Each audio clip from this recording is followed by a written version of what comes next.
Reenquadrado de Banana Fish, volumes 17 a 19.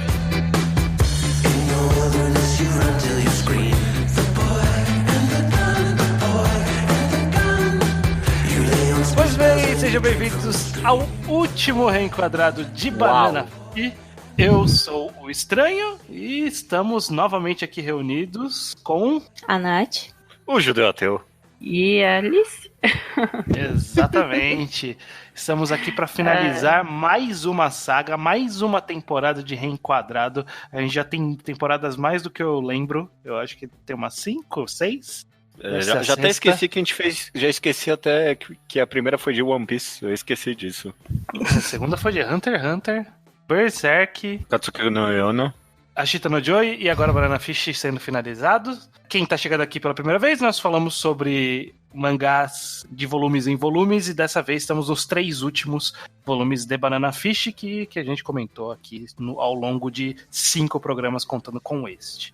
Chegou no pior momento possível. Chegou pra finalizar. Se você tá aqui, Você chegou aqui, é que você queria ver a gente falando do final, porque você sabe qual é o final, porque esse final, esse spoiler chegou pra mim sem eu querer. Eita, uau, sério? ô louco. Quando chegarmos no final, a gente comenta sobre essa história triste. Uhum. Mas vamos lá, de onde a gente tinha parado? A gente falando aqui de Banana Fish, no volume 17, a gente tava naquela guerra, meio nada a ver, nas ruínas lá, entre a ganguezinha do Ash e toda a trupe ali, contra o general francês lá, que é... Como que é? Fox. Exércitos de aluguel, né? Ele Mercenário. Mercenários. É. Era essa disputa aí. Que, admito, eu achei que ia ser uma disputa filler pra depois a gente ir pra disputa pro Golzine. Eu não imaginava que essas duas tramas iriam se estender até o final. Uhum. Né, de envolver essa galera aí até os últimos momentos do... É uma galera aleatória que chegou no final e vai finalizar. Que é muito estranho. É bem esquisito mesmo. Vamos comentando já até do aspecto geral desse arco final. Ele é tão anticlimático em tantos sentidos absurdos. Nossa, muito. Voltamos ao rape, novamente. Nossa, né? Tinha que ter, né? Eu tava achando, agora daqui até o final não tem mais espaço pra isso, né? Não vai caber mais um estupro até o final, não. Cabe sim. Cabe sim. Cabe sim. Do nada surgiu esse... É tão esquisito porque meio que o vilão do arco anterior era o Blanca, que pra mim era o personagem ápice de poder desse mangá. E aí do nada aparece esse Fox e parece que desceu um nível, sabe? Agora tem esse mercenário aqui. Ok, beleza. E aí vai encerrar o mangá com ele. Uau. Bom. Eu achei um pouco barato isso daí. É que o Fox ele é meio que um vilão de arcos anteriores ao Blanca, né? Então, ele é meio que um Arthur desse arco, sabe? Ele é um comandante, tem uma galera e ele só tá ganhando porque ele tem galera e tá com reféns e tá com pessoas cercadas. É assim que as pessoas ganham do Ash nesse mangá. Essencialmente. Dito isso, admito que eu cansei um pouco das vezes do Ash ser capturado e escapar. Sim. Caraca, gente, né? A essa altura, não pode deixar esse cara sozinho com o soldado raso. Você sabe que ele vai dar um jeito de escapar. Não, então, depois todo aquele arco lá em que ele foi pego pelos médicos malucos lá, em que tinha uma segurança extrema e não sei o que, eles repetem o mesmo erro, só que ainda pior, porque deixa só com os carinhos ali, ó, desse daí, ó. Toma conta ali do Ash Lynx. Vai dar tudo bem, vai dar certo. Ele não é nada, ele é só um moleque de 16 anos. Ele é só vai moleque. Nessa. Eu acho fascinante também que não só isso se repete no mangá, como, sei lá, a gente tá chegando nos volumes finais, talvez é só eu reparando em, clichês do mangá, mas outra coisa que aconteceu de novo aqui e que capturar o Ash e deixar ele com qualquer, eu culpo os vilão. Mas aí eu culpo os colegas do Ash também, que continuam tentando resgatar ele, e ele toda vez vira sozinho. Ele sai sozinho, e aí ele encontra eles, e ele fala, porra, por que vocês vieram, caralho? Parece que não aprenderam nada, porra. Não aprendeu nada. Só vieram me atrapalhar, só vieram ser problema pra mim, enquanto eu tô saindo. Na escapatória do hospital foi a mesma coisa, né? Nossa, não, a gente veio de resgatar. Ele teve que voltar pra buscar a galera dentro. Sim, Nossa senhora. Sim. Eu acho que, já falando então de fato desse... Porque eu acho que a gente pode dividir... É um arco final que é todo intercalado, mas a gente pode dividir em trechos comentáveis, como a participação desse Fox, de forma geral, aí. Eu acho que é mais interessante pra história ele, de fato, ter algo além do que ser só um mercenário. Mas eu não sei como eu me sinto em relação a ele ter tamanha importância no arco final.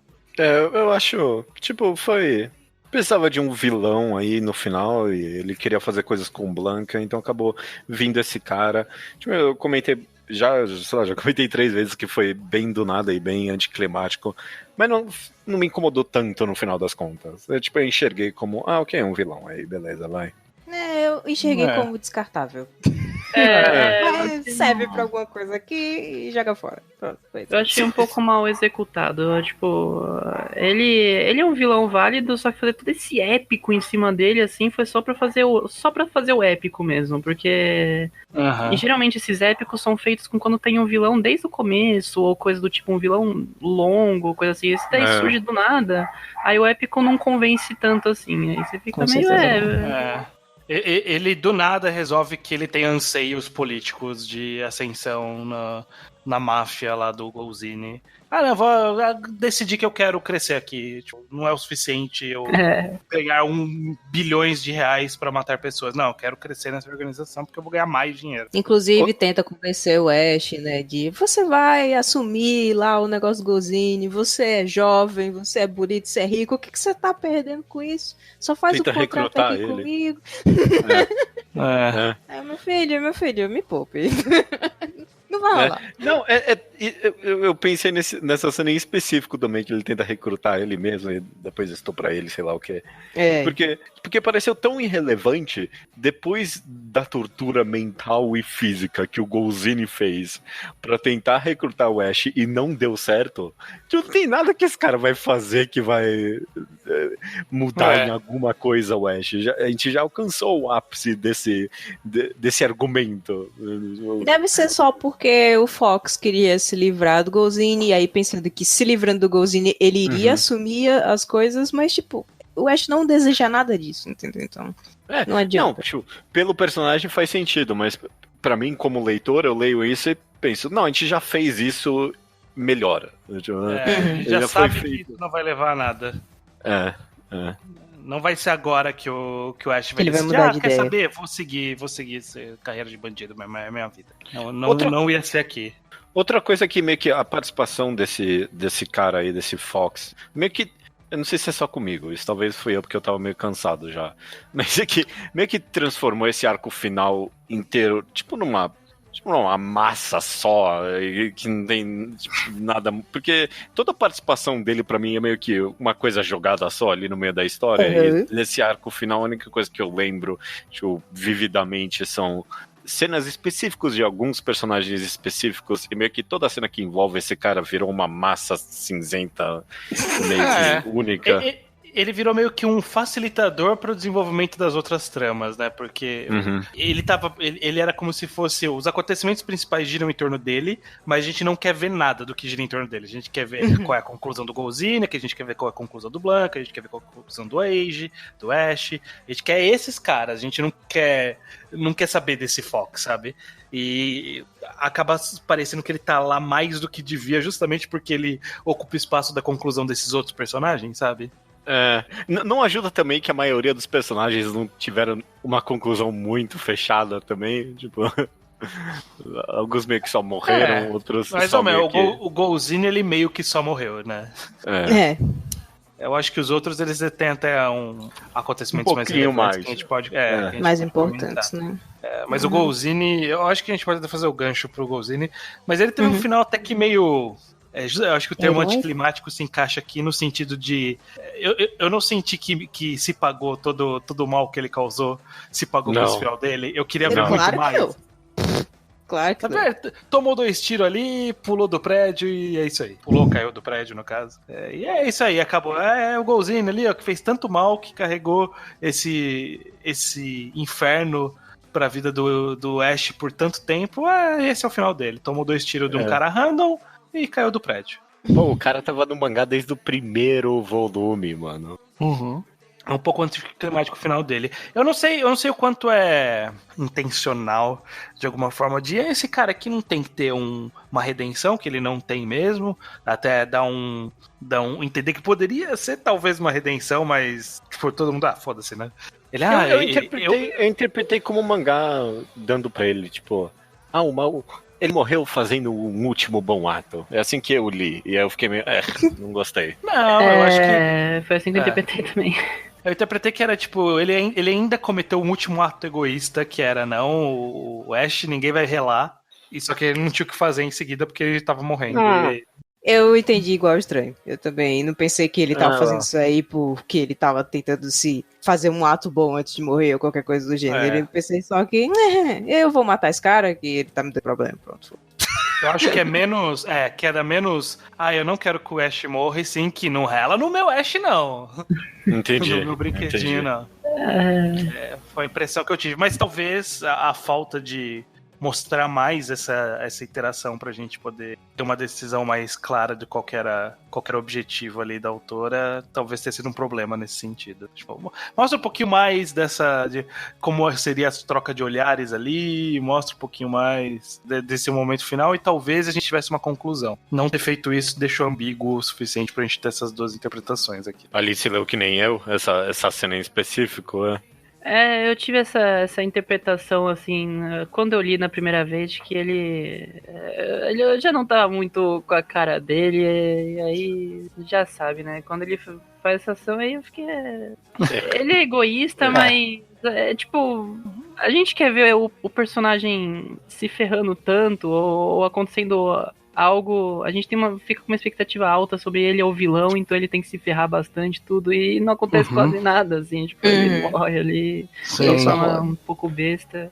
É que, tipo, o cara era tão vilão também que eu não tinha como encerrar ele de forma que eu ficaria satisfeito também. Então, ok, o cara morreu ali, beleza. Mas o cara fez tanta filha da putagem que não tem como. O cara ia ter que ficar o quê? Sendo torturado por 6 anos pra compensar o que ele fez. O mangá não ia fazer isso. Com certeza. Deixar ele preso numa jaula, vivendo como animal por anos. Talvez eu me sentiria melhor se ele tivesse sido preso e ficasse, sei lá, 50 anos na cadeia, tá ligado? Em vez de ok, é verdade. Pode ser também. Nos outros fechamentos de arco, que eu acho que são relevantes de comentar antes da gente ir pro principal, é que a gente tem uma conclusão, de alguma forma, ali, entre... Eu vou pôr os dois juntos, porque a conclusão envolve os dois, que é Yutilung e Blanca ali. Eles têm um desfecho sobre a acusada do Yutilung pra matar o Ash, e o Blanca acabando virando do bem, entre aspas, resolvendo ajudar o Ash no final. O que vocês acharam dessa conclusão do Yutilung? Tudo que a gente passou até aqui, essa é a conclusão legal do personagem? O que vocês acharam? Ele virou um personagem tão mistério pra mim, no final das contas. Tipo, quando ele apareceu, ele era esse coringa e... Ele teve uns desenvolvimentos tão fascinantes pra mim durante o mangá. Eu fui comentando isso durante os episódios, né? Que do nada parecia que ele era vilão mesmo. Ele decidiu quando ele fez parceria com o Golzini e começou a caçar o Ash com a ajuda do Blanca. E uma cena específica que me pegou nesse desfecho deles é quando ele fala que o que ele queria mesmo do Ash é que ele fosse um ser puro de ódio, né? Tipo, ele tinha o potencial de ser um demônio. E, tipo, eu li isso na hora e, tipo, eu não soube interpretar muito bem se isso cabia com um personagem que eu conhecia até agora. Tipo, ele meio que falou em voz alta a intenção dele na trama. E eu, tipo, cabe. Esse é o Yutilung que eu conheço? Esse cara que, tipo, pareceu tão bizarro pra mim do nada essa obsessão dele com o Ash. Eu, tipo, não. Mas meio que coube também no final das contas, porque ele virou esse vilão mesmo, né? Tipo, ele quer um vilão em parceria com ele. Eu acabei, sei lá, achando complexo, interessante. E aí mais tarde, quando fecha de vez o arco dele, eu pensei, quer saber, fez muito sentido. Eu consigo sentir que... Porque assim, talvez fosse anticlimático, novamente outro aspecto anticlimático, talvez fosse pelo fato de que ele foi crescendo aí como vilão, e no final ele meio que deixa de ser vilão só porque alguém falou, você tá sendo meio otário, né? E aí é verdade, né? Então deixa pra lá. Mas era verdade. Ele era vilão porque ele estava sendo otário. Era literalmente ciúmes. Exatamente. Eu acho que é um negócio que a gente até talvez tenha comentado no podcast abertamente, que é isso aí, ele é meio, tá com invejinha do Ash, do relacionamento dele com o Age, de como ele conseguiu não tá num poço de ódio igual ele é um poço de ódio, exatamente. E só por isso que ele tá movendo tudo. Aí alguém chegou e falou, não, é isso mesmo, ele é só esse cara mesmo, é só uma criança que tá querendo se vingar, se vingou e não sabe o que fazer mais. Então, e bem solitária, né? Eu gosto bastante desse aspecto dele, que ele constrói todo um império, aparentemente, ele não exatamente sozinho, mas ele domina tudo sozinho, ele fica ao lado do Golzine com uma influência enorme em cima do país, em cima de tudo, e aí aos poucos você vê ele quebrando ali nesse meio, junto com tudo ao redor, e aí ele vai se distanciando cada vez mais e fica cada vez sozinho. Nos últimos momentos ele tá ali quebradíssimo, bebendo, chorando já. Aí isso é verdade. Pensa o que aconteceu depois de tudo que já aconteceu antes, né? Uhum. E por esse aspecto, Alice, faz até que bastante sentido meio que o que quebrar isso é a presença do Sing, né? Porque quando o Blanca fala pra ele ser um otário, ele meio que continua sendo otário, só que, sei lá, sem agir muito. Mas é quando o Sing desiste de matar ele e fala, cara, eu sou seu amigo aqui, né, tipo, ou não amigo, mas pelo menos a gente pode ser parceiros de máfia, sabe, tipo, quando finalmente é colocado alguém do lado dele, que ele percebe, realmente, eu tava sendo uma cuzão. Quando ele deixa de ser solitário, é que ele percebe, né. O Sing assumiu o lugar do Age para o vilão, assim.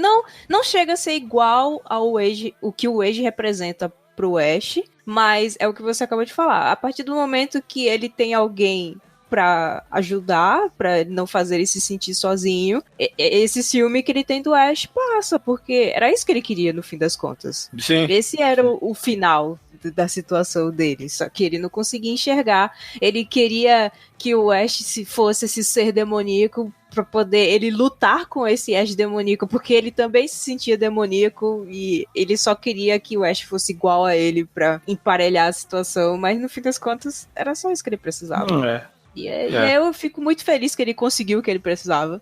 E tá tudo bem. O que torna um pouco triste. Aí eu tô pulando, mas é só pra terminar de comentar desse personagem. O que torna um pouco triste a ausência dele no epílogo mais tarde. Sim, verdade. Porque esse é um personagem que eu gostaria de saber. O que deu dele? Ele virou de fato. China, lá. Mas ele virou um bom chefe de máfia. O Sing ligou pra ele enquanto... É porque assim, ele já tinha dominado Estados Unidos, né? Porque é como a Alice falou. Ele pegou o Império já pronto, mas ele pegou o Império já pronto e ele comandou, ele fez certo o trabalho dele. Tá? Ele era um cara de respeito, as pessoas de fato trabalhavam pra ele. E aí ele se viu sem um novo objetivo e aí ele pensou, vou pra China e vou arrumar um jeito de mandar tudo lá também. E foi isso que ele foi fazer. Um pouco mais difícil. Ou mais fácil, sei lá. Não sei se é mais fácil. Não sei. Só sei que ele tá conseguindo, né? Que ele tá lá. E todo o que desperta esse término de arco nele é essa mudança de lado do Blanca, né? Que ele finalmente para de trabalhar pro Yutilung e resolve colocar-se a serviço do Ash ali e fazer essa mudança. E o Blanca, ele é esse personagem que ele é bem... Eu acho que se tinha um misterioso nessa história, pra mim é o Blanca. E até meio que essa decisão final ainda é meio misteriosa, sabe? Sim. É bem interessante como ele se tornou essa pessoa que parecia empática, mas ele tava do lado do mal, e aí ele parece empático e ele tá do lado do bem, mas aí ele tá do lado do bem de vez em quando ele faz umas coisas não empáticas, aí você fica, eu não sei quem é esse cara, sabe? Ele só é muito... Ele tá num patamar diferente, né? Ele tá numa situação diferente. Ele faz o que ele quer. Não tem diferente do Yutilung, que tudo que a gente viu, a gente conseguia tentar espelhar no Ash, né? Que era meio que uma reação ao Ash. O Blanca, ele tem uma reação ao Ash também, mas é diferente a forma como ele reage, né? Ele é uma pessoa diferente, com um objetivo diferente e reações diferentes. Eu acho isso... É misterioso, mas é um misterioso interessante pra história, eu acho. Eu vejo o Blanca como uma figura paterna pro Ash, né? Ele não chega a ser no nível de um pai de verdade, mas ele fica no nível de um mestre, que é o que ele de fato é. E aí eu penso que o papel do Blanca muitas vezes é tentar guiar o Ash para um caminho ao qual ele considera correto. Na época que ele tava do lado do Golzine, era porque aquele caminho ele considerava que fosse o mais correto para ele. E depois que ele viu que o Ash não conseguia de jeito nenhum assumir aquele caminho, ele mudou de lado, de certa forma, porque aí ele foi proteger o Yutulong, e protegendo o Yutulong ele não iria interferir em nada, porque o papel dele seria simplesmente proteger, ele não ia matar ninguém. E aí agora que ele decidiu de fato ajudar o Ash na situação que tava, né, assim... É o que me vem ele passou de um ator meio distante, né, do destino. Na verdade, ele mudou de um ator ativo no destino do Ash, quando ele era do contrário ao Ash. Aí ele resolveu, quer saber? Eu vou ser um ator passivo aqui, vou ficar com o Yutulong. Aí quando viu que o Ash começou a se fuder, ele falou, acho que não dá pra ficar passivo, eu tenho que ajudar esse moleque, que senão ele vai se fuder. Você descreveu de uma forma agora, Nath, que me fez entender melhor de fato o personagem, porque eu não entendi muito bem o que levou ele a mudar de posição nesse último arco, porque tipo, não teve nenhum acontecimento em específico, na minha opinião, que foi tão mais absurdo que o que aconteceu anteriormente, sabe? Teve o tiro no Age, né? Ok, mas tipo, ele tava tentando matar o Age antes, então eu não sei muito bem. Não, mas eu acho que ele nunca tentou matar o Age. Eu acho que, tipo, ele só fez o papel de eu posso matar o Age a qualquer momento, porque isso era o suficiente. E aí, quando ele entendeu a relação do Age com o Ash, que ele... E aí ocorre, de fato, o tiro no Age, e talvez tenha sido essa a mudança de coração dele aí.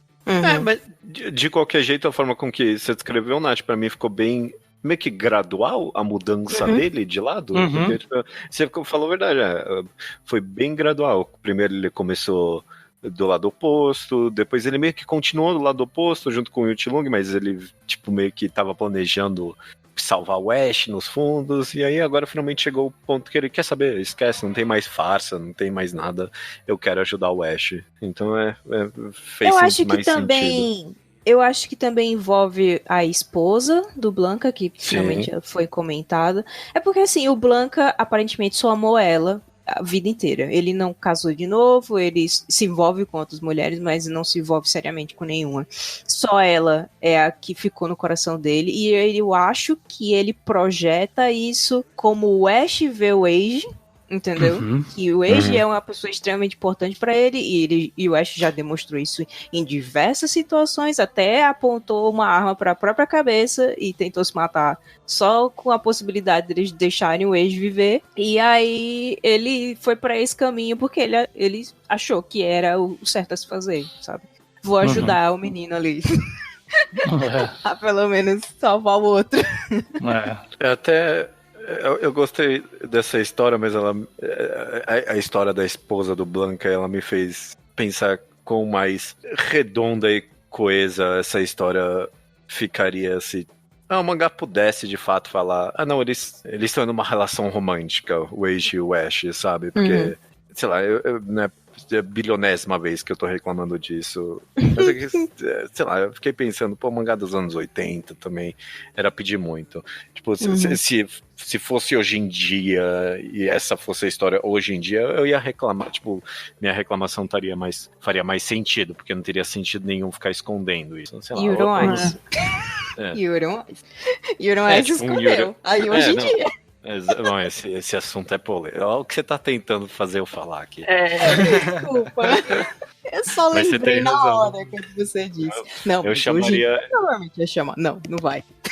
Banana Fish eu reclamaria de queerbait aí, porque não teria motivo nenhum hoje em dia pra ele não falar que eles são amantes. Mas pode ser lá, eu não sei, anos 80 era outra coisa, mas de qualquer jeito é um pesar que fica, porque o mangá claramente tá falando, esse cara tinha um relacionamento romântico que nem o do Ash e deu errado pra ele, então ele quer salvar o relacionamento romântico do Ash, porque é um relacionamento romântico que ele tá tendo com esse outro rapaz aí. O que me faz pesar também na questão do epílogo, porque pra mim ele pode ter duas interpretações, mas aí a gente fala disso mais pra frente. Estamos chegando lá. Eu acho que eu tive a mesma leitura, a gente chega lá. Eu só gostaria de acrescentar que eu gostei dessa mini explicação do passado do Blanca, que é muito curta e não tem imagens da conclusão, então é literalmente e aí ela morreu. E claramente foi o governo, né, gente? Beleza, tipo, essa é a história. Não tem mais nada o que dizer. E é isso. Foi bom, eu gostei também. Foi bom. Ótimo. Puxando o próximo assunto, mas já já jogando meu julgamento de valor aqui em cima, a gente comentou sobre o quanto ficou meio confuso, embolado essa parte do Fox e tudo mais, mas uma trama que permeou de tudo até a conclusão do mangá de fato foi toda essa trama do Sing com os outros membros da gangue chinesa, e como eles tinham sido pagos para atacar o Ash, e como isso se desenvolveu em várias ramificações ali. Eu achei que isso ficou muito bem costurado na história. Nossa, isso daí é uma das minhas partes favoritas, inclusive. Sim, porque não sei se vocês... desse arco final.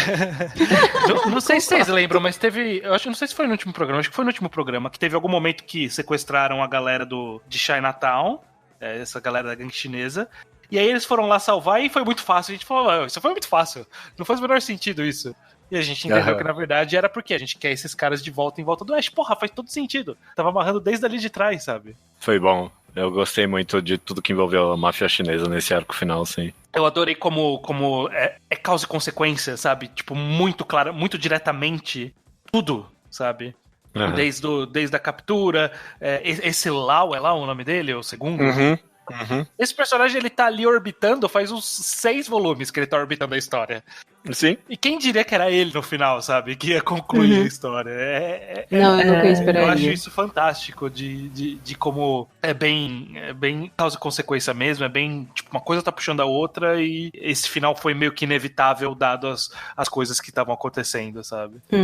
E o mangá constantemente, desde os volumes anteriores, tava martelando que esse Lau é o cara, sabe? Que ele não entende porque o Sing continua atrás do Ash, ele vai lá até o Yuchilung falando eu quero matar o Ash. Esse cara, ele tem tão cara de secundário mesmo, sabe? Mas o mangá, tipo, sempre deu um papelzinho ali pra ele que amarrou bem mesmo, amarrou muito bem, agora eu concordo. E no fim das contas foi falta de comunicação o motivo final. Tudo, né?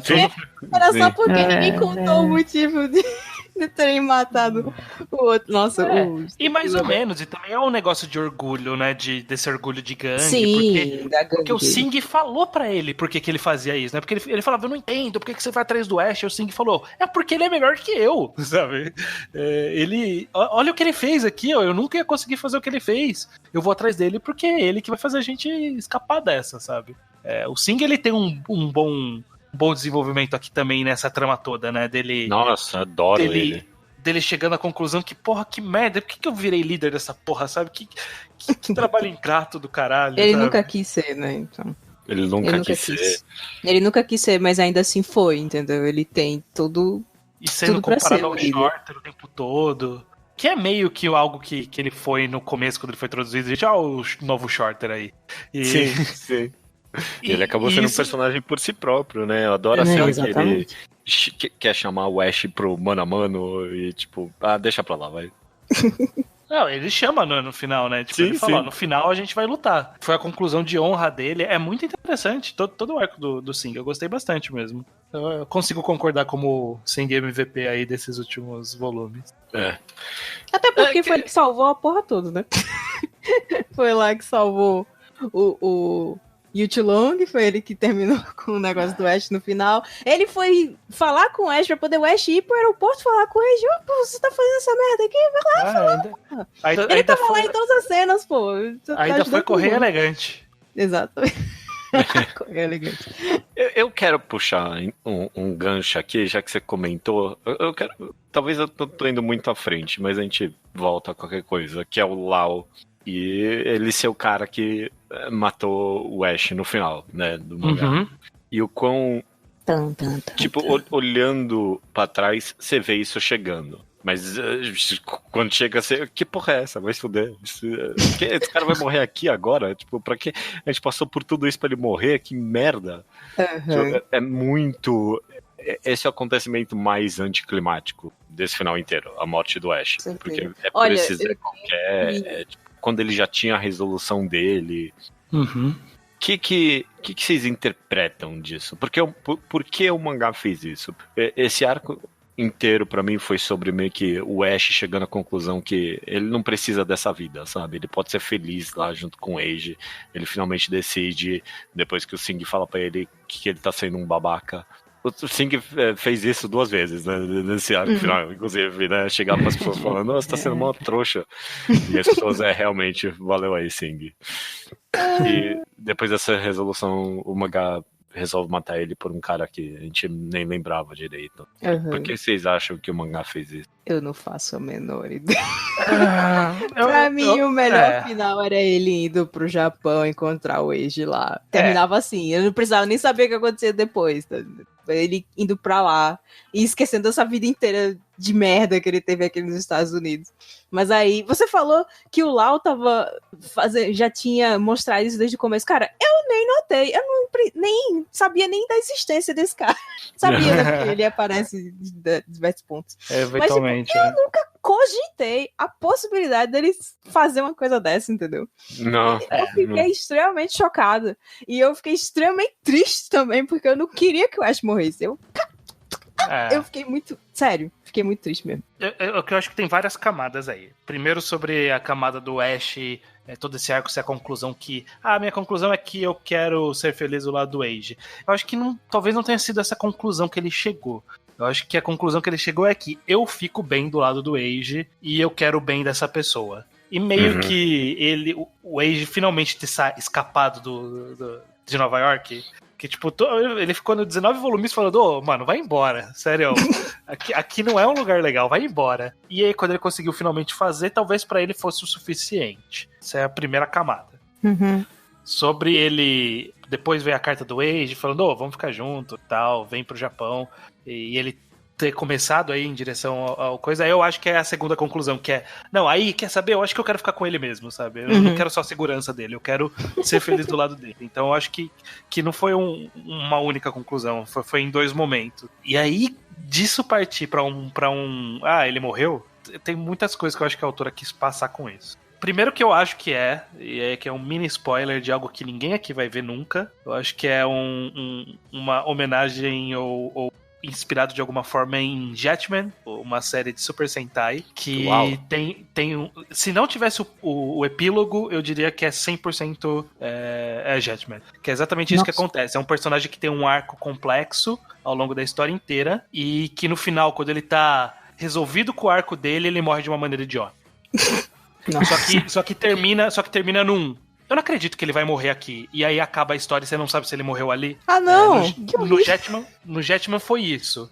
E no Banana Fish eu achei que ia ser isso. Aí veio o epílogo e falou, não, ele morreu ali mesmo. Aí quebrou um pouco essa minha interpretação. Mas quando eu li esse capítulo, eu falei assim, ok, beleza. É a mesma ideia. Tinha alguém morrendo de uma maneira idiota depois de ter sofrido tanto ao longo de um arco complexo de personagem. Então, se eu fosse analisar até o último capítulo, eu ia analisar isso. E como teve epílogo, eu fico um pouco mais confuso. O que você leu, Alice, disso, dessa decisão?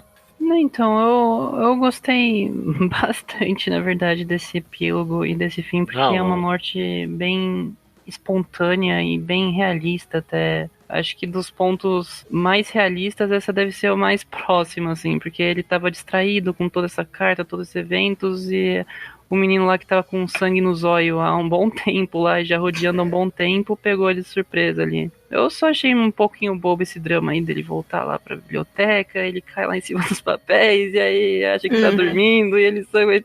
Porque é meio bobo isso daqui. Eu, se fosse colocar, eu colocaria ele caindo ali no chão mesmo ali, e morreu ali, tipo... Sem outras palavras, né? Porque, afinal, quando pessoas são assassinadas, por exemplo, é assim que acontece. Tipo, não tem um épico tudo e não sei o que é. Porque essa obra é cheia desses épicos e tudo mais. A gente cria essa expectativa e esse momento quebra essa expectativa. E eu gosto bastante por causa disso. Aí é anticlimático, mas eu gosto especialmente por ser anticlimático. Eu adoro. finais anticlimáticos. Eu adoro. Eu gostei também. Eu só reclamo um pouco que o epílogo ele deu mais informações que eu acho que talvez eu não quisesse da conclusão da história. Que nem fala, não, e o Ash ficou ali sangrando por horas até morrer. Porra, vai pro médico então, caralho! Vai pro médico, você ficou por horas. Isso foi idiota mesmo. Caralho, velho.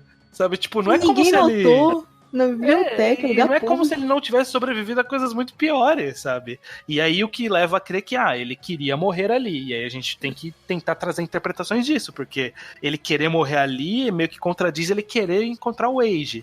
Então, será que é porque tudo que ele queria era a paz, e aí naquele momento ele percebeu que a morte talvez fosse a paz que ele precisava? Não sei. Eu acho que é isso que a autora quer buscar. Eu acho que ela matou ele para poder ele finalmente ter a paz que ele nunca teve. Pra mim é a única possibilidade da autora ter matado ele. E seria muito mais não corajoso essa paz ser ele ficar junto com o Age. Tipo, seria uma paz também que ele merecia. Fica com o Age lá no Japão. Mas a autora falou, não, essa paz eu não quero pra ele. Talvez também envolva o fato dele ter matado muitas pessoas e aí ele ficar impune disso em outro lugar, então, não seja tão... uma vida violenta. Tem essa foi a conclusão que eu tirei da leitura, que tipo... a karma. A autora deu esse final, tipo, deixou ele chegar à conclusão de que, ok, eu posso ter uma vida melhor, mas tipo, não quer dizer que todas as mortes e crimes reais que ele cometeu vão ser apagadas, né? Tipo, só porque você esqueceu de uma vida, ou esqueceu não, né? Só porque você decidiu superar uma vida, não quer dizer que essa vida superou você, né? Então, ele tava pronto pra ir pra uma próxima, mas o passado ainda estava ali para comer ele e comeu de fato. Essa é a conclusão que eu tirei. Que, num nível quase de karma mesmo, tipo, ele tinha que morrer porque os crimes que ele cometeu foram grandes demais. E aí talvez a interpretação de ele não ter ido buscar ajuda foi meio que nesse é o único momento na história toda, esse é o único momento na história toda em que ele tá nessa situação ferido, mas que ele não tem nada para resolver em seguida. Ele resolveu tudo que ele tinha pra resolver. Então, todas as vezes que ele se recuperava era porque ele era motivado por não preciso salvar o Age. Ele ainda tá capturado, ele ainda tomou um tiro, ainda tem amigos meus presos, ainda tem esse cara tentando me matar. Então ele tinha muita coisa a resolver. E agora que ele não tinha mais nada, ele não tinha por que lutar por isso, sabe? Pra sobreviver mais um ataque. Então eu consigo achar camadas de interpretação no porquê que a autora quis fazer isso. Eu acho que independente do porquê, é um corajoso bom, né? É corajoso, de fato. Só não posso dizer se é bom, porque na minha opinião não foi. Não, eu acho que ser corajoso é bom. Eu aprecio coragem também. Eu sempre aprecio coragem. Eu aprecio finais felizes. Ficou um gostinho, sim, de tragédia pela tragédia, sabe? Essa história não pode terminar feliz, vamos lá. Não é história feliz isso aqui que eu montei. Ficou um gostinho disso, sim. Mas não contradiz muito a história, né? Que é meio que é o mesmo a história tom da pura história. Violência, ele só terminou em violência. That's it. Só fazendo adendo, em algum momento do último mês, eu estava no Twitter e aí tinha uma notícia que era: Banana Fish está incentivando turismo nesse ponto específico de Nova York.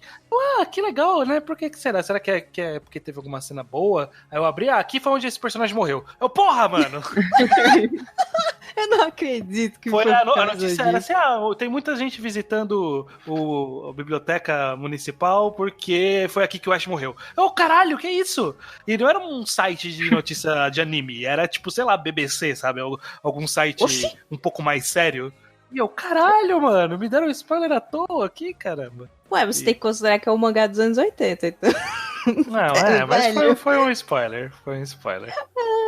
Mas bom, a gente já acabou falando disso, de tabela. Eu não sei, e aí eu até acho que é uma mini crítica, eu não sei o que falar sobre o Age aqui no final, que não pré-epílogo, porque ele meio que ele era um símbolo, né? Ele significava alguma coisa ali pra história. Mas ele, como desenvolvimento de personagem, ficou bem vago ali, né? Não desenvolveu, eu não senti tanta mudança assim. O Age foi o Age o tempo inteiro. Exatamente. Eu acho que só vai trazer novas informações interessante sobre o personagem no epílogo mesmo, né? Pois é, que se passaram anos depois da situação toda. Exatamente. Ali o Age, ele estava sendo ele mesmo, e o fato dele ser ele mesmo foi o que salvou o Ash diversas vezes. Então, a única coisa que o Age pode ter desenvolvido levemente foi ele ter tentado ajudar o Ash a escapar, tipo, ele ter a iniciativa de fazer isso, porque ele estava sempre sendo protegido, e aí ele decidiu, de fato, proteger o Ash de alguma forma, mesmo que ele não fosse totalmente capaz. Foi a única coisa que eu posso considerar como um leve desenvolvimento, mas eu também vejo que ele seria capaz de fazer isso naturalmente, porque ele é uma pessoa que ajuda outras pessoas, entendeu? Ele é um cara gentil, sempre foi desde o começo. Então, era uma coisa que eu esperava dele já. Não é como se ele cresceu a chegar àquele momento. Não, ele já era assim, sabe? Então, Concordo com isso. Eu gostei e achei mais relevante a participação da Jéssica do que a do Age nesse arco final. É verdade. Verdade. Tem um Jéssica, final matralhando feliz vagabundo ali. É verdade. Salvando o ex e novo marido. Exato. Foi interessante. A gente teve tanto medo do que ia acontecer com ela durante o mangá inteiro, praticamente. Que bom que deu tudo certo. E ela tem até tipo, é legal essa personagem existir e tudo que aconteceu, porque ela tem um diálogozinho ali rápido com o Ash, né? De, porra, ele te estuprou ali, né? Quando o Fox estuprou ele. Falou, eu passei por isso, e pra mim foi meses, né, pra eu me recuperar. Eu acho que falou, se eu tivesse que esperar meses, eu já tava velho já pra me recuperar de todas as vezes que aconteceu comigo. Então foi um diálogo interessante ali, que mostra bastante como esses personagens têm as suas próprias tragédias de formas diferentes. Esse one shotzinho do Shorter com o Ash eu achei ok. Mas tanto faz, nossa, pelo amor de Deus, quem é que liga? Tanto faz total. E aí, vamos pro epílogo. Eu fiquei com muito medo, inclusive, porque chegou daquele final absurdo ali e eu, ok, beleza, vai ter um epílogo agora. E aí eu comecei a ler, puta, se o epílogo desse mangá for um prólogo, eu vou ficar muito puto. Aí teve um outro epílogo. Se mandar uma Konohana aqui, vai ser bem nojento. Eu admito que eu preferia se ele tivesse terminado sem esse epílogo, mas como esse epílogo existe, temos que falar sobre ele. Sobre a sobrinha do IB vindo encontrar o Eiji em Nova York, encontra o Sing maior. O que vocês acharam dessa conclusão aqui, dessa... Eu gostei desse epílogo. Gostei desse mais do aí pra história. Tipo, teve algumas coisas a mais que nem você falou, que nem essas informações aí do Ash aí, que ele sangrou ali, não sei o que, isso é idiota. Teria sido interessante, inclusive, quando tivessem falado menos do Ash nesse epílogo, porque o Age ficou o personagem aberto aí, ele que é o interessante. Ele, na verdade, esse epílogo vale a pena só pelo Sing adulto ali. Eu amo ele. É mesmo. Começa aí. Essa é a primeira coisa a se falar. Começa aí. Inclusive, eu não percebi que era o Sing até eles falarem que era o Sing. Ele ficou muito maior e aí eu fiquei, ué, quem é esse ser humano? Best Boy. Eu imagino que a sua leitura... Ele segurando a placa Bem-vinda Akira IB com um cachorrinho e corações. Maravilhosa. Mas enfim, eu imagino que a interpretação dupla que você comentou anteriormente, Nath, é que o Sing, obviamente, quer ficar com o Age nesse epílogo, né? Tipo, ele quer não só ocupar o lugar do Ash, né? Ele meio que tem uns monólogos internos ali falando, morre logo da memória desse cara, Ash, né? Tipo, ele falando com os céus ali, falando, é minha vez agora, morre de vez, até da memória, mas o Age continua preso com o Ash ainda. Na verdade, eu leio como se eles já estão dentro de um relacionamento. Porque o próprio Ash já falou, o Age falou, ele tem um quarto aqui, pô. Ele mora ele vai todo dia pra casa dele, tá ligado? Ele tem um quarto onde ele pode dormir. E aí eu penso, não, certeza absoluta, eles já são um casal. Não tem como não ser. Eu li assim também. Ele é assim. E o Sing, ele é o cara do casal que entende todo todo o percurso que o Eiji teve com o Ash, e ele aceita que o Eiji nunca vai esquecer do Ash, mas que ele sempre pede pra que ele esqueça, porque eu quero ficar em primeiro lugar no coração dele. Foi isso que eu consegui interpretar. Você pode entender assim, ou você pode entender do jeito que ele é um cara muito amigo dele. Muito brother, né? São muito brothers. Brother demais. São muito brothers. Pronto, é essas duas possibilidades. Eu tive a leitura igual, que eles são um casal praticamente, assim, e eu gostei desse twist. Achei uma escolha interessante. Mais uma vez, uma pena que não dá pra deixar isso explícito. Tudo bem, a gente entende nos 80 e a leitura é óbvia pra mim, então ok que seja. E é uma escolha inusitada. O Singh teve um arco tão ligado com a máfia e a ideia dele escolher essa vida mais pacata junto com o Eiji. Inclusive, ele ainda está ligado com a máfia, né? Ele tá fazendo faculdade, sim, mas é ele que comanda a porra toda aqui nos Estados Unidos, enquanto o Yuchilong está na China. Inclusive, eu nunca eu não vi dentro do mangá até agora essa proximidade do Singh se transformar em algo mais pelo Eiji, entendeu? Eu não consegui enxergar isso. Quando eu vi, eu pensei, eu acho que foi uma coisa de time skip ali, né? Uma coisa que desenvolveu no tempo que eles ficaram mais velhos e a gente não viu. É isso que aconteceu. Eu adoro isso. Tipo, porque um epílogo tão óbvio seria o Eiji sozinho, ou remoendo até hoje, sendo um completo lixo. Teve isso, mas teve também a ideia de que dá pra seguir pra próxima na vida, sabe? Sim. Eu acho que ele tá tentando seguir pra próxima. No final ele fala, assim, que o Singh tá ajudando demais pra ele e tal, não sei o que. Então, eu enxergo como se ele estivesse já no finalzinho ele tá na aceitação já, quase, no finalzinho já partindo pra outra, quase. E o Singh foi a maior força que fez com que ele caminhasse ao final de todo esse trajeto dele até o Ash sumir, de fato. Sumir não, né? Diminuir na potência.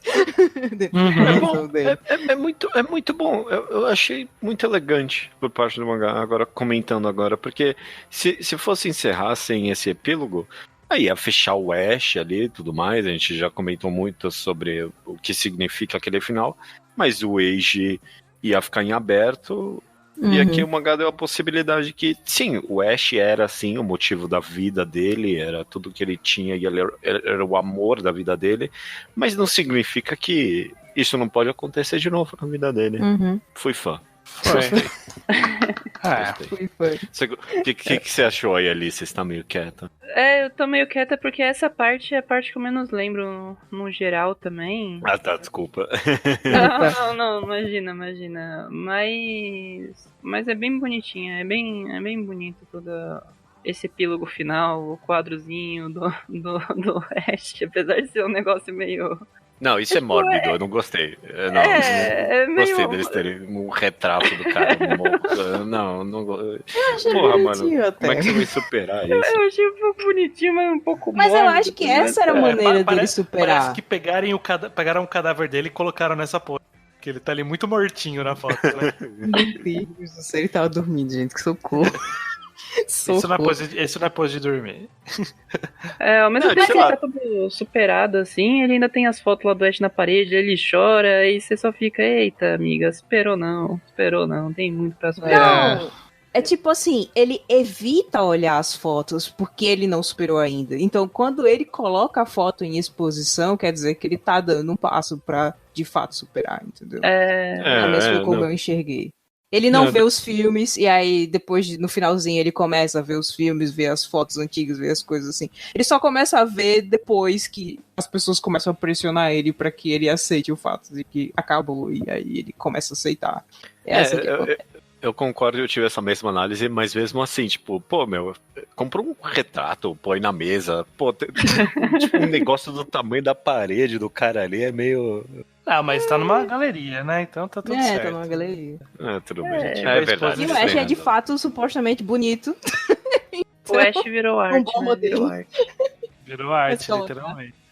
Eu queria só fazer um adendo sobre esse epílogo, que quando a autora colocou a sobrinha do eBay aí falou, não, porque ela tem esse nome masculino, e aí tem o caso com o pai. Eu falei, ele tá tentando costurar alguma coisa aqui, né, pra fechar na história. E no final ela e eu sou muito feliz de ser uma menina, pra eu poder ficar com você sim. E eu, porra, não! São melhor aí? Ai, meu Deus, quando ela falou isso, eu pensei, ideia, não vai conseguir, amiga, desculpa. Não vai rolar, amiga. Eu achei meio... Faltou concluir direito essa ideia que você teve aí, moça, mas tudo bem. Ela interpretou que o Sing e o Eiji são muito brothers. Essa foi a interpretação dela. Que a Akira chegou pra poder pegar o Eiji e se foi embora querendo pegar o Sing. Eu fiquei com isso, gente, o que está acontecendo? Não, pior que, tipo, o Sing comenta, né, no tipo de mulher que eu gosto e tal, no meio da conversa. Então, eu naturalmente conciliei que o Sing é bissexual automaticamente, e aí deixei quieto. É justo. Mas enfim, então concluímos aqui nossa jornada de Banana Fish. Foi uma jornada aqui de 5 programas, então dá aproximadamente mais de 5 horas, aí muito tempo conversando sobre Banana Fish. Então a gente precisa encerrar aqui essa conversa de alguma forma. Eu queria passar por todo mundo perguntando como foi essa experiência de ler pela primeira vez para nós três, eu, Judeu e Alice, e reacompanhar essa história e falar sobre ela novamente em detalhes para a Nath. Vamos começar com a Nath, que é a única com a perspectiva diferente. Como que foi pra você essa jornada de volta a Banana Fish, Nath? Olha, eu vou falar a verdade que pra mim foi muito difícil ler esse mangá. Não sei se é porque ele é um mangá dos anos 80, então a estrutura de leitura dele é diferente dos mangás de hoje em dia. Eu acho que hoje em dia eles são mais dinâmicos, na maioria das vezes tem menos diálogos, mais ação, mais movimento. Não tô dizendo que o Banana Fish não tem movimento, mas eu não sei, eu achei travado e fala muito. Nossa, esse arco final, juro a vocês, a Alice falou que foi a parte que ela menos lembrou, foi o epílogo, mas a parte que eu mais lembro foi o epílogo, porque eu queria comentar esse detalhe. O anime não tem um epílogo, o anime termina com o Ash morrendo na biblioteca, e é isso, você fica sem saber, que nem o... Talvez seja uma melhor história. Eu gostaria de que tivesse acontecido. Então a única coisa nova pra mim foram o extra do Shota e o epílogo, entendeu? Então foi a parte que eu mais lembro. E a parte do Fox, de toda essa conversa, eu pulei altos diálogos que eu não queria ler de jeito nenhum. Eu também. Pulei umas boas páginas dessa com o Fox. Nossa senhora, não. Saí. Ainda bem que é um mangá e eu posso entender pelo contexto das imagens, porque eu não queria ler de jeito nenhum. E tipo assim, talvez seja muito por eu ter assistido o anime, então eu já sei o que vai acontecer, foda-se. E no anime eles enxugam bastante as partes que são, colocam as partes que são de fato importantes pra você compreender a história, tipo cortar aquelas partes do policial que os comentam sobre as coisas do polícia lá e outras histórias aleatórias que tem do meio. E aí quando assim, geralmente eu gosto de ler o mangá exatamente por causa disso, das partes extras que o anime corta. E lendo Banana Fish eu pensei que eu não precisava ter lido essas partes extras. Mas tudo bem, foi isso que eu senti enquanto eu tava lendo Banana Fish. Sim. Mas li até o final. E é isso. Beleza. Legal. Judeu, como que foi aqui essa experiência de finalmente ler Banana Fish, que era... Eu sei que você sente que era um débito na sua lista de leituras.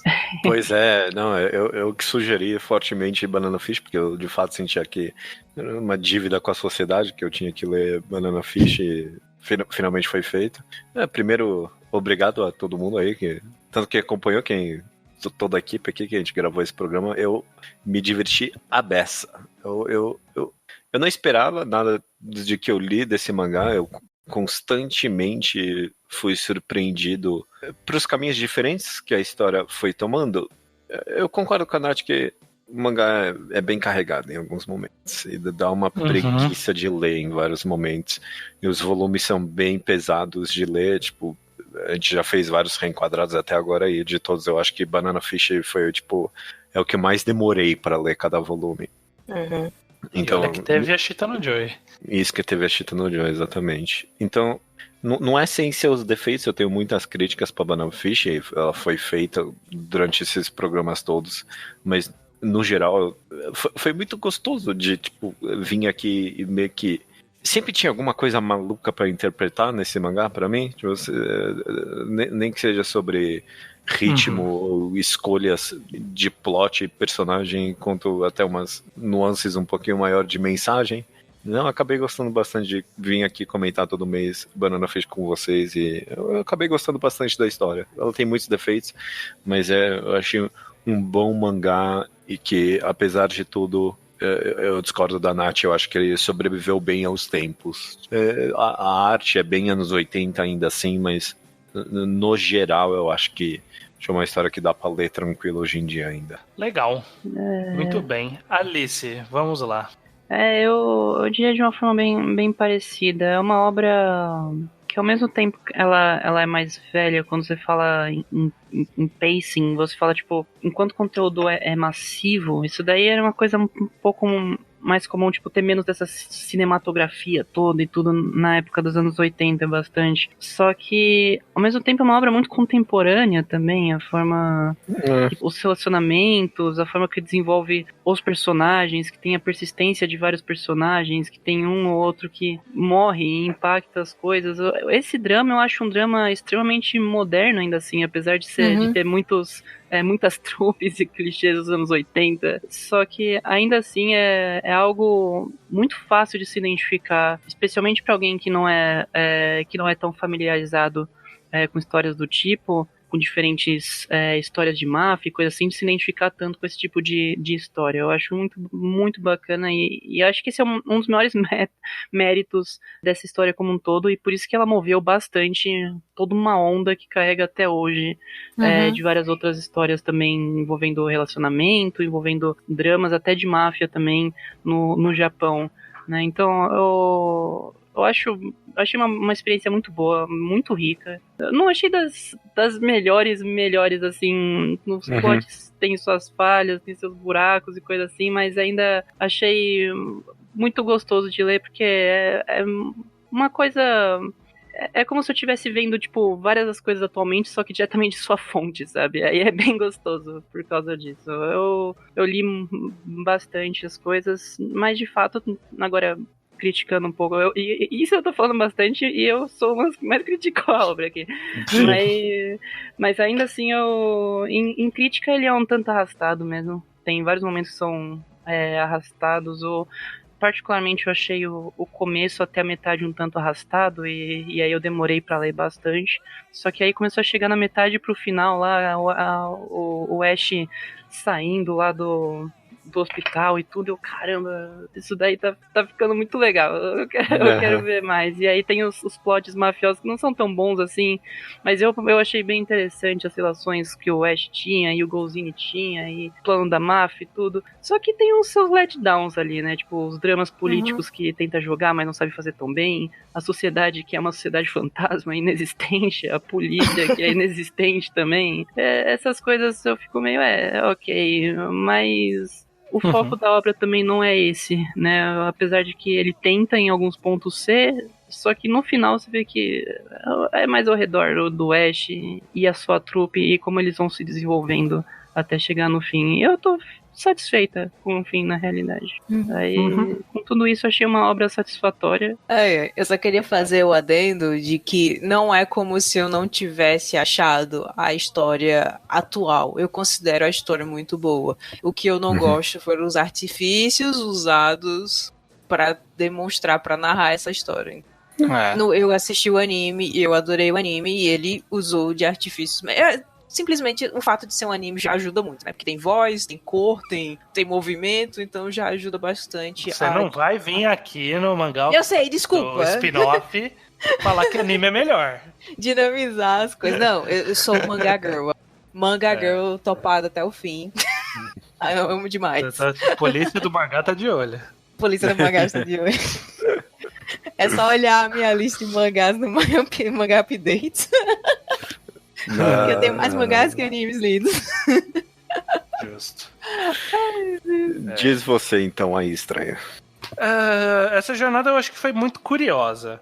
Que realmente, em termos de facilidade de leitura, Eu acho que Banana Fish talvez tenha sido o mais difícil que a gente fez até agora, por ser bem denso e carregado em alguns trechos, e eu não acho que isso seja positivo. Principalmente porque as partes que eram maçantes e densas, elas não tinham muito propósito, né? Era aqueles conflitos geopolíticos e dinâmicos que a gente reclamou várias vezes em vários programas. Eu acho essas partes meio problemáticas e que tornam a experiência como um todo com algumas lombadas no meio do caminho. Mas tirando essas lombadas, eu gostei bastante de Banana Fish como leitura de forma geral.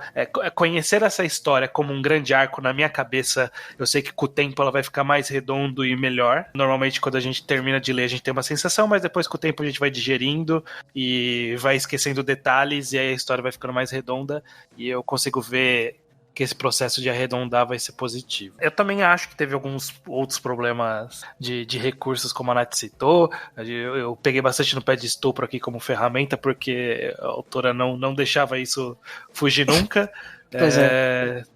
Não sei o quanto precisava disso para avançar a história em vários momentos. Em alguns momentos eu entendo a ideia e que ela achou que precisava mesmo, mas alguns outros eu não via necessidade e me incomodou um pouco.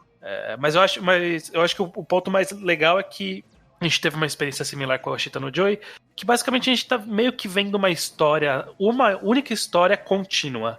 É diferente dos outros enquadrados que a gente fez, que são arcos de histórias, né? Aquela coisa meio de shonen ou shoujo, no caso da Katsuki no Yona, que e teve esse arco aqui, e aí meio que tem uma temática que se fecha nele. Ele não tem uma temática que foi se fechando aos poucos, ele foi uma grande temática, um grande arco, né? Uma grande sequência de acontecimentos. Eu acho que ter feito esse arco se tornar ainda interessante ao final de 19 volumes, eu considero um mérito também. Então, eu gostei de Banana Fish. Acho que foi uma boa experiência, com muitas lombadas no caminho, mas apesar de tudo, eu gostei de chegar no destino final. E tiraria o epílogo. Beleza. Chegamos aqui no final. Obrigado a todo mundo, Nath e Alice. Se o mangá não foi excelente pelo menos foi conversar com vocês. Olha aí. Meu Deus. Ou você, seu fofo. Caraca, não pode expressar um sentimento aqui. O verdadeiro Banana Fish é os amigos que fazemos pelo caminho. Mas realmente obrigado, meninas, por dar-nos essa jornada de ler Banana Fish e tornar essa discussão interessante mês a mês aqui, conforme fomos falando. Muito obrigado novamente. Fiquem aqui, quem quiser descobrir qual vai ser o próximo reenquadrado logo Olha depois aí, ó, da o mistério. música. Vai acabar o mistério agora.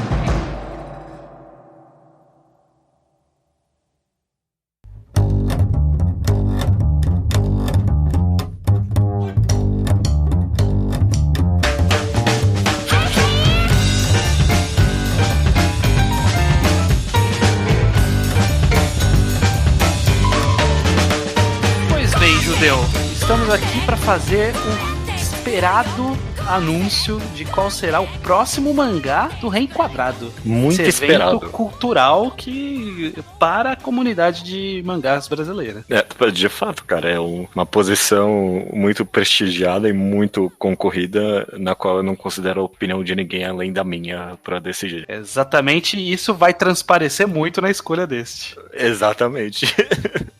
Acho que ninguém é melhor do que eu para falar, então, que o próximo Reenquadrado vai ser daquele que eu considero há muitos anos o meu mangá favorito de todos, eu digo isso com tranquilidade, que é Dorohedoro. Exatamente. Mangá de Kei Hayashida, na verdade é Kyu Hayashida. Kyu Hayashida, que foi assistente do Tsutomu Nihei, um autor bem querido nosso aqui também. Hayashida lançou basicamente Dorohedoro em 23 volumes, cancelou algumas revistas aí no processo de publicação. Ela esteve até o falecimento da falecida Ikki, que era uma queridinha nossa aqui. Esse mangá é um daqueles, né, que foi seinen e foi shonen também, né? Foi de tudo um pouco. Pulou por aí em algumas revistas e finalizou com 23 volumes. Não tem lançado no Brasil, tem lançado nos Estados Unidos, 23 volumes, você pode importar, ou você pode ler Descanse, tanto em português quanto em inglês, porque esse, dado aquele nosso feedback que a gente comentou, já no passado. Esse a gente olhou e garantiu que tinha totalmente traduzido em português também. Então ninguém vai ficar de fora. Corretíssimo. Vai ser Dororedoro, então. Eu já li, você leu também. Eu não releio desde que terminou. Então tem um bom tempinho.